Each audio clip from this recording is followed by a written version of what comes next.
Hey everyone, it's Colleen with Made for Mermaids. Welcome back to our Penelope Sew-a-long. Today's step is quick. We're just doing our neckbands. Now if you wanted to get a different look, you could do a binding instead of a band.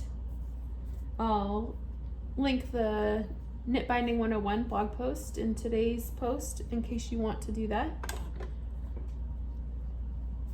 It's just like any other neckband. We're going to fold it in half with right sides together, and then we're going to stitch on the short edge with a 1/2 inch seam allowance to create a loop.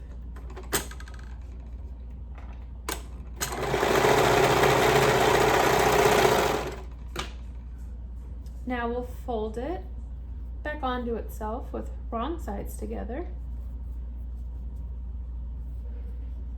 and I'm going to put clips at the quarter points so that I can then attach it to the neckline of my Penelope.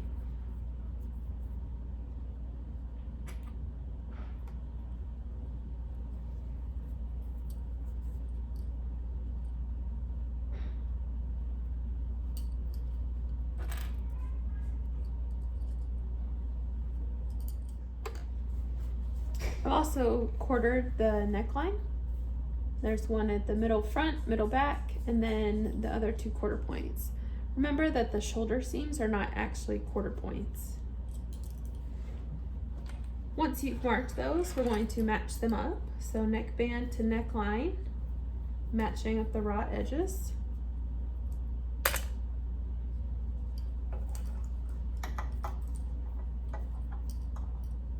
And I don't know why, I always find it easier to do this with the dress inside out and the neckband inside. I don't know why, just it always has seemed easier. Same with cuffs and bands.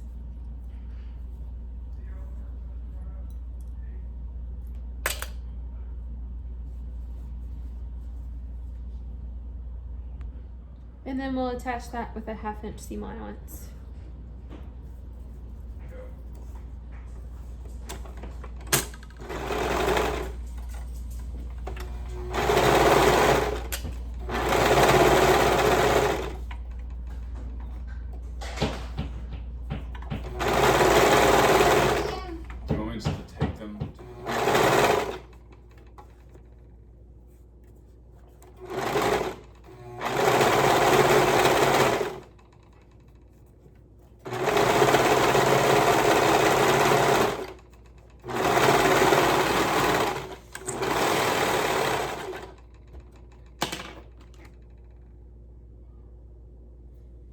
Make sure on your neckband that you are taking the full 1/2 inch seam allowance.